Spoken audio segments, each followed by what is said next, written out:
Hello सबको। तो कैसे हो आप सब। मैं सोनी, आपकी जीएल स्टोरी टेलर और राइटर। आते हैं सीधा स्टोरी पे। देखिए, आज से एक नया सफ़र शुरू होने वाला है एंड आई नो आप लोग मुझे बहुत सारा प्यार और सपोर्ट करोगे जैसे आपने पिछली 2 स्टोरीज में की थी।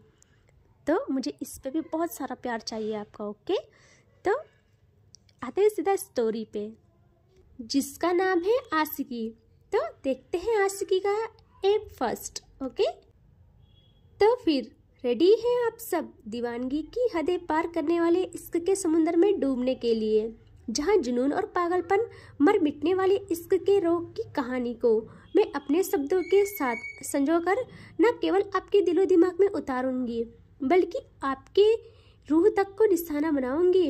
लोग कहते हैं प्यार जिंदगी में सिर्फ एक बार होता है, लेकिन मेरा मानना है प्यार जिंदगी में 1000 बार हो सकता है। लेकिन इश्क वो रोग है जो सांसों के थम जाने के बाद भी नहीं छूटता। इश्क वो रोग है जो एक बार लग जाए तो सांसें चलती भी रहती है, लेकिन जिंदगी किसी और की हो जाती है। ये प्यार नहीं था, एक रोग था, और उससे पता था ये रोग मरने से नहीं छूट सकता है। वैसे इसका एक उसूल भी है, मरो या मर जाओ। और इश्क जब हो जाए ना तो छोड़ता नहीं, चुपता है। हर पल दर्द नहीं देता, दर्द को आदत बना लेता है अपनी। और पता नहीं क्यों उस दर्द में ही सुकून मिलता है आशिकों को। लोग कहते हैं रोग खत्म होता है, वक्त के साथ सब कुछ बदल जाता है, पर इश्क, पागलपन, जुनून कभी खत्म नहीं होता। ये सांसों में उतरकर रूह तक को कैद कर लेता है। और इसके लिए एक शेर भी है, जब इश्क किया है तो तबाही से न डर, और अगर तबाह हो चुका है तो जम के इश्क कर। इश्क जहाँ हो जाए तो वहाँ तबाही का घर कर जाना तो लाजमी है। हो ही नहीं सकता कि आपको इश्क हो और वो कुर्बानी न मांगे, दिलो दिमाग के साथ रूह तक की, अपने वजूद की, और कभी कभी तो सांसों की भी। इश्क एक ऐसी मंजिल है जिसका रास्ता कोई होश में चलकर तय नहीं करता। ये सफ़र दीवानगी से शुरू होता है, जुनून में बढ़ता है, और आखिर में इंसान खुद से ही बेगाना हो जाता है।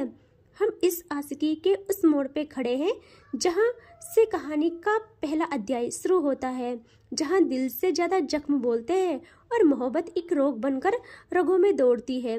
ये कहानी किसी गहरी अंधेरी गली से शुरू हो रही है, जहाँ इश्क वो आगे जो लगती तो एक चिंगारी से है पर जलाता पूरा वजूद है।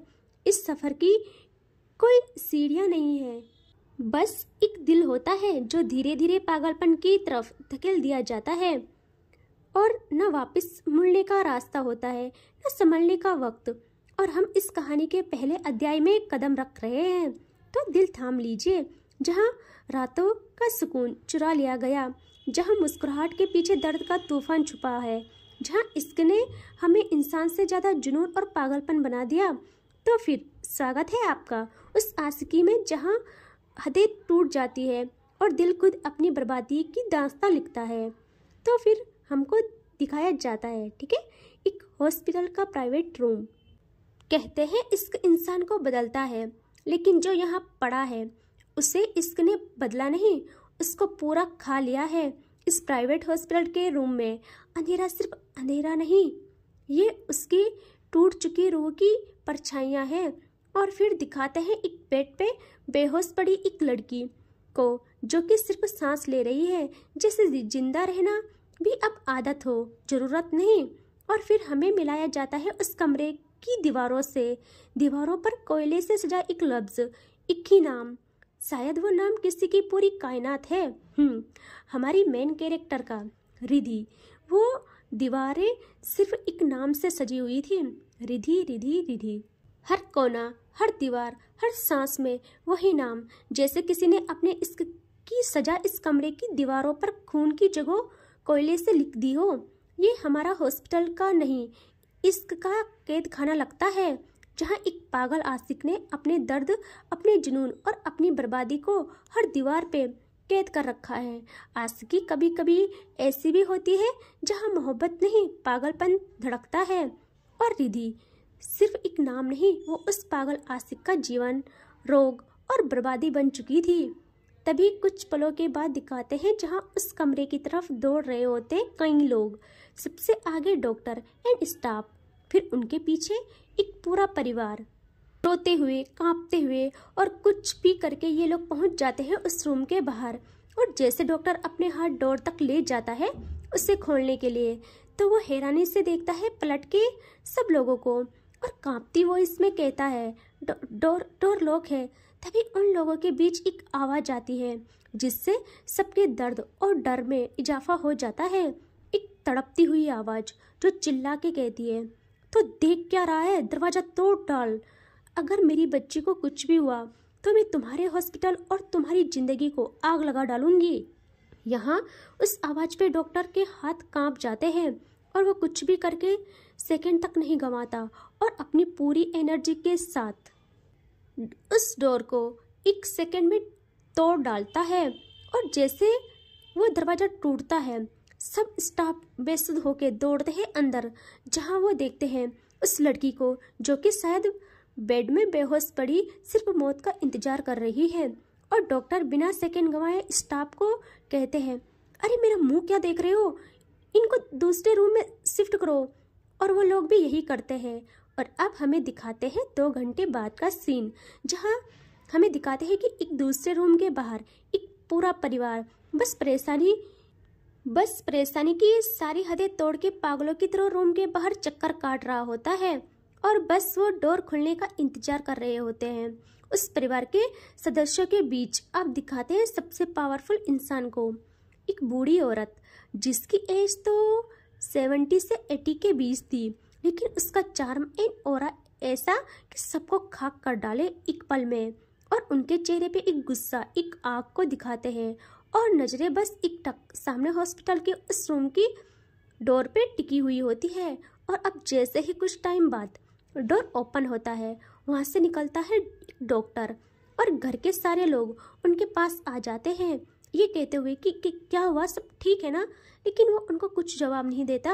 वो बढ़ता है उस औरत की तरफ जो कि चेयर में बैठी सिर्फ उसे ही देखे जा रही थी।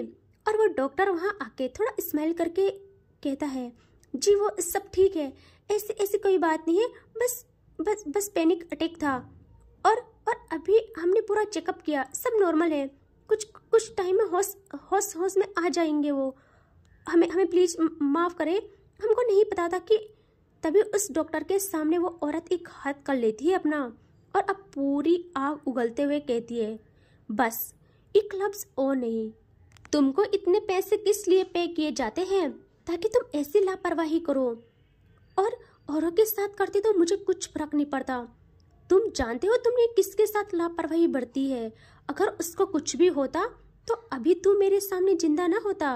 और वो डॉक्टर बस डरते हुए माफ़ी मांगता है, सिर्फ माफ़ी, लेकिन वो उसकी एक भी नहीं सुनती है और अपनी नज़रें घुमा के देखती है अपने बेटे की तरफ और कहती है, जैसे ही उसे होश आए तो मुझे बताना, हम अपनी बच्ची को अब घर ले जाएंगे और डॉक्टर्स को हायर करो, अच्छे से अच्छे, पूरा इलाज घर से होगा। यहाँ मैंने तेरे कहने पे बच्ची को शिफ्ट करवाया था और देख रहा है क्या नतीजा मिला हमें। और तभी उनके बेटे कहते हैं, लेकिन माँ, तभी वो कहती है, बस बोल दिया मैंने तो बोल दिया। और ये सीन यहीं पे रुक जाता है।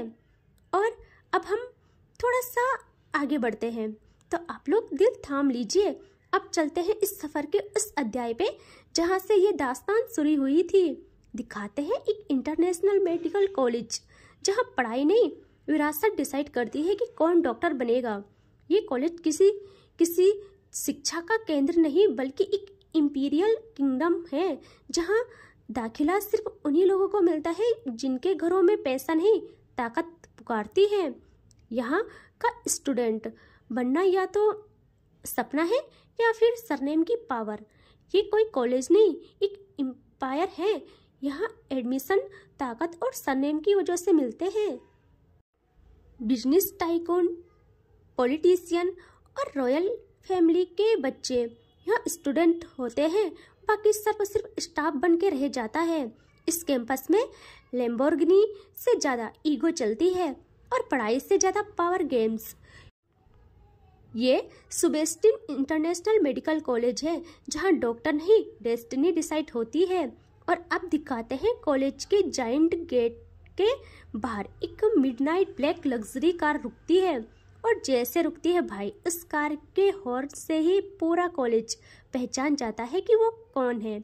सबकी नज़र उस तरफ जा टिकती है और अब उस कार का डोर होने लगता है ओपन। और डोर खुलते ही एक लड़की हील्स टच करती हुई निकलती है वहाँ से बाहर। वो थी रिधि। जैसे उतरती है, कैंपस के सारे स्टूडेंट्स की सांसें तक रुक जाती है और सबके माइंड में नाम सिर्फ एक ही गूंजता है, रिधि का। बिजनेस टाइकॉन के बच्चों का कॉलेज, पर ईगो की रानी कोई और नहीं, वो सिर्फ रिधि थी। Black shades, sharp jawline, diamond clipped hair, और वो अब उतर के बढ़ने लगती है अंदर। और चलते वक्त उसके हिल्स की आवाज़ तक एटीट्यूड चिल्लाती है और वो किसी को देखकर मुस्कुराती तक नहीं। मुस्कुराना तो बहुत बड़ी बात थी यार, रुकना भी वो गंवारा नहीं समझती। बस सबको इग्नोर करते हुए सीधा आगे बढ़ती है, जैसे पूरा कॉलेज सिर्फ उसके रास्ते का बैकग्राउंड हो। कैंपस में इक्की नाम का क्रेज था रिधि का। वो सिर्फ एटीट्यूड की क्वीन नहीं, पूरे कॉलेज का ड्रीम थी। और वो उसी ओरे में बढ़ती है आगे और पहुंच जाती है अपनी क्लास के डोर के बाहर और क्लास के गेट को पुश करके अंदर आती है। और जैसे उसने डोर ओपन किया था, सब लोग चुप हो जाते हैं। रिधि का रूल सिंपल था, don't talk to me until I talk to you. और फिर वो जाके डायरेक्ट बैठ जाती है फ्रंट सीट पे। और फ्रंट सीट ऑलवेज क्वीन की होती है। यहाँ कुछ वक्त बीत जाता है, उसे बोरियत आ रही थी। उसकी नज़र बार बार फ़ोन पे जा रही थी, शायद उसे इंतजार था किसी का। और ऐसे ही टाइम चला जाता है। तभी उसके कानों में आवाज़ आती है, हे बेबी। और उस आवाज़ को सुनते ही उसके चेहरे पे, जहाँ अभी बस ईगो एंड एटीट्यूड था, वहाँ बहुत प्यारी सी मुस्कान आ जाती है। बहुत प्यारी सी, जहाँ वो अभी तक लाइक का विलन लग रही थी। लाइक का विलन क्या यार, वो एटीट्यूड क्वीन लग रही थी, वहीं वो एक प्यारी सी एंजल शो होने लगती है। वो जल्दी से अपनी नजरें उठा के देखती है सामने क्लास के डोर पे। वहाँ थी एक लड़की, भाई बाहें फैलाए, आंखों में ब्लैक गॉगल्स और होठों पे मुस्कान। रिधि जल्दी से कहती है, कितना वेट कराया तूने पागल। और वो लड़की जल्दी से अपने गॉगल्स उतार देती है और देखती है उसे, और कुछ सोचने समझने नहीं लगती, बस भाग के उसके पास आती है। और ये दोनों देखते हैं एक दूजे को और एक इंटेंस हग कर लेते हैं। अरे ये तनु थी, रिधि की the one and only best friend या क्राइम पार्टनर समझ लो। थोड़ी देर के बाद वो लड़की इसके बगल बैठ जाती है और रिधि उससे देखते हुए कहती है, तनु तू बहुत बुरी है यार, बहुत ज़्यादा। तूने मुझे आज बोला कि मैं जल्दी आऊँ, पता भी है मैं आधे घंटे से यहाँ रुक रखी हूँ, और तू अब आ रही है। पता भी है कितनी बोरियत आ रही है मुझे यहाँ। मुझे तो तुझसे बात तक नहीं करनी है यार, लेकिन क्या करे, एक तू ही तो है मेरे पास यहाँ, और कौन है। तभी तनु कहती है, अबे पागल है क्या, तेरे को पता नहीं मैं कितनी वर्कआउट करके आई हूँ अभी। सिर्फ तेरी वजह से मुझे भाग के आना पड़ा सुंदर कन्या को छोड़ के, और एक तू है कदर तक नहीं करती मेरी। रिधि कहती है, चुप कर यार, कर दिया ना तूने मेरा मूड खराब, अब कुछ नहीं हो सकता यार। यह तनु कहती, अरे ऐसे कैसे कुछ नहीं हो सकता, चल मैं तेरा मूड सही करती हूँ। रिधि कहती, नहीं तू मेरा मूड सही नहीं कर सकती। तू क्या, मेरा मूड कोई भी सही नहीं कर सकता इस दुनिया में, क्योंकि मैं मेरे मूड के अकॉर्डिंग चलती हूँ, और मैं इससे सही भी करती हूँ और ख़राब भी खुद ही कर सकती हूँ। तनु कहती, अबे चलना, मुझे पता है सब, अभी ना सही नहीं किया ना तब बताना, चल ना किसी की रैगिंग करते हैं। सुना है आज बहुत सारे न्यू एडमिशन आ रहे हैं फर्स्ट क्लास लेने, उससे पहले हम उनकी क्लास ले लेते हैं। बेटा जब फट्टू लोग डरते हैं कितना अच्छा लगता है। रिधि कहती, नहीं आज मेरा मूड बिल्कुल भी नहीं है। तनु कहती है, अबे चलना, और वह रिधि का हाथ पकड़ती है और ज़बरदस्ती उसे क्लास से बाहर ले आती है। और ये लोग कुछ भी करके आते हैं कॉरिडोर के मेन जगह पे, जहाँ से ना पूरा कैंपस दिखता था, और वो ग्राउंड के ऊपर जो सीढ़ियाँ जाती है जहाँ से सबका आना जाना है, वहाँ पे अपनी गैंग के साथ खड़े हो जाते हैं। अरे यार इनकी भी गैंग थी, गैंग क्या पूरा कॉलेज इनके इशारों पे चलता था। और यहाँ तनु जल्दी से रिधि से अरे रिधि वो देखना। रिधि देखती है, क्या है यार तनु? तो तनु कहती अरे वो देखना उधर बैटरी है। और रिधि तनु की नजरों का पीछा करते हुए देखती है उस तरफ, और वहां दिखाते एक लड़की को जिसके हाथों में बुक, आंखों में चश्मे थे। वो बहुत ही शांति से वहां ग्राउंड में बैठी थी बेंच पे और बुक रीड कर रही थी। तभी रिधि कहती है अरे नहीं प्लीज, इससे नहीं, कसम से रोने लगेगी। तनु कहती है यार मजा आएगा ना प्लीज। रिधि कहती है नहीं यार, वो डबल बैटरी है, तुझे पता नहीं है क्या, वो पक्का रोने लगेगी। पता नहीं ऐसे लोग भी कितने अजीब होते हैं। तनु कहती है नहीं रोएगी यार, अभी देख तो। और वो ऊपर कॉरिडोर से ही उसे आवाज लगाती है। वो कहती है ओ बैटरी।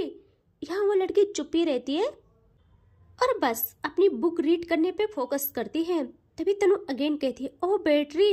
इस बारी तनु ने जोर से बोला था और ये आवाज पड़ जाती है उस लड़की के कानों में। चलो इसको भी इंट्रोड्यूस करवा देते हैं। ये थी सिया। यहाँ सिया जल्दी से देखती है ऊपर, और जैसे उसकी नजर तनु और रिधि पे पड़ती है उसके चेहरे की शांति अशांति में बदल जाती है। वो डरते हुए कहती है जी जी आपने मुझे कहा? तो तनु कहती हाँ, और कोई है तुमसे बेहतर बैटरी इस कैंपस में? और सुनो ऊपर आओ जल्दी, 2 बार मेरी एनर्जी वेस्ट करवाई तुमने, ऊपर आओ जल्दी। यहाँ सिया अजीब सा फेस बना के खुद को ही कोसने लगती है। वो कहती है बहुत अच्छा हुआ सिया, तुझे यही चाहिए था ना। अच्छा खासा डैड बोल रहे थे यूएस से शिफ्ट हो जाओ, लेकिन नहीं, तुझे यहाँ आना था। अब भुगत इन नमूनों को। यार वो भी एक बिजनेस टाइकून की बेटी थी, लेकिन हर अमीर इंसान एटीट्यूड वाला हो या ईगो वाला हो, ऐसा तो बिल्कुल भी नहीं है। और वो वहां से डर के उठ जाती है और अपने चश्मे को सही करते हुए अपनी बुक को अपने हाथों में लेती है और बढ़ती है आगे। और वो ना खुद से बातें करते करते बहुत धीरे धीरे सीढ़ियों से ऊपर आती है इन दोनों के पास, और बहुत ही हिम्मत करके इनको देखती है। यहाँ तनु हाथ होल्ड किए कह रहती है, हाथ फोल्ड किए देख रही थी सिया को। सिया कहती जी आपने मुझे बुलाया? तनु कहती जी हमने आपको बुलाया, लेकिन आप पूरे 10 मिनट लेट हो, समझ रहे हो ना आप? तो सिया घबरा के कहती है 10 मिनट? यहाँ रिधि उसकी फ्लफी वॉइस पे हंस पड़ती है और कहती है 10 मिनट नहीं, सिर्फ एक बार 10 मिनट। यार तुम ऐसी चोमू क्यों हो? देखो मैं मजाक नहीं बना रही हूँ, बस तुम्हें समझा रही हूँ। मिस्टर कपूर की बेटी हो, कुछ तो ख्याल किया करो उनकी रेपुटेशन का। यहाँ रिधि की बातों पे सिया ध्यान ही नहीं देती। उसे पता था वो कुछ बोलेगी और बात और ज्यादा बढ़ेगी, वो बस खामोश रहती है। यहाँ तभी तनु कहती है जी सुना आपने, 10 मिनट लेट हो आप तो पनिशमेंट तो डिजर्व करती हो। सुनते ही सिया अगेन देखती है तनु को, और तनु कहती है ओ ऐसे मत देखो प्लीज प्लीज, पनिशमेंट तो मिलेगी तुमको। सिया बहुत हिम्मत करके कहती है कैसे पनिशमेंट? देखिए मैं जूनियर नहीं हूँ आपकी, आप जो मर्जी मेरे साथ करोगे। मैं आपकी क्लासमेट हूँ, मैं नहीं करूँगी कुछ। यहाँ तनु जैसे सुनती है वो देखती है रिधि को और रिधि उससे, और दोनों साथ में कहते हैं ओ माय गॉड, बैटरी के मुंह में जुबान भी है। और तनु अब कहती है देखो अब तो पक्का मिलेगी, चुपचाप जहाँ से तुम अभी बैठी थी ना वहाँ जाओ और वहाँ से यहाँ आओ, पूरे 10 चक्कर मारो, यहाँ से वहाँ वहाँ से यहाँ।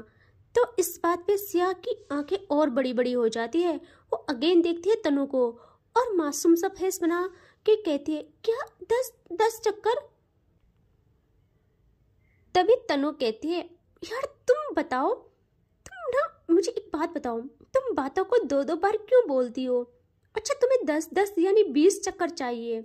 सिया जल्दी से कहती नहीं मैं ऐसा नहीं कह रही हूँ, क्योंकि वो बहुत इनोसेंट थी, उसे ना बहस नहीं करनी थी, वो बस इस चीज से छुटकारा पाना चाहती थी।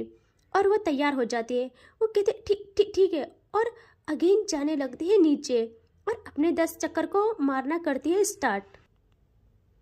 और तभी इन दोनों की नजर तो सिर्फ सिया पे थी, लेकिन कुछ टाइम के बाद इन दोनों के कानों में एक आवाज जाती है, इनकी ही गैंग की लड़कों की आवाज थी वो, जो कि इनके साथ ही थे।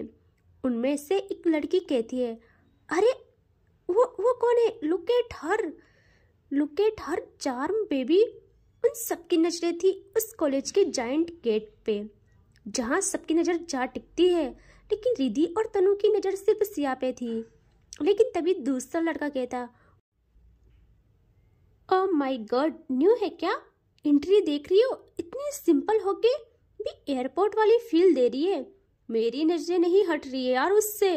तभी दूसरी लड़की कहते, अरे भाई इसे मैं जानती हूँ, न्यू है, फुल ऑफ स्कॉलरशिप से कल कल ही एडमिशन लिया था, आज फर्स्ट डे होगा शायद क्लास का। तो दूसरा लड़का कहता, क्या स्कॉलरशिप से? यार कह दे ये झूठ है प्लीज, उसे देखो जरा कहाँ से किस एंगल से लग रही है वो स्कॉलरशिप वाली है। तभी दूसरी लड़की कहती है, जिस एंगल से एंट्री की है।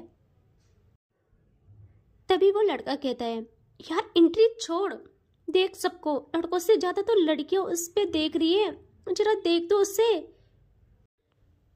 एंड इससे आगे हम नेक्स्ट पार्ट में देखेंगे, ठीक है। अब सब लोग जितना प्यार दोगे उतनी जल्दी ही इसका नेक्स्ट पार्ट आएगा। ओके, तब तक टेक केयर, बाय बाय।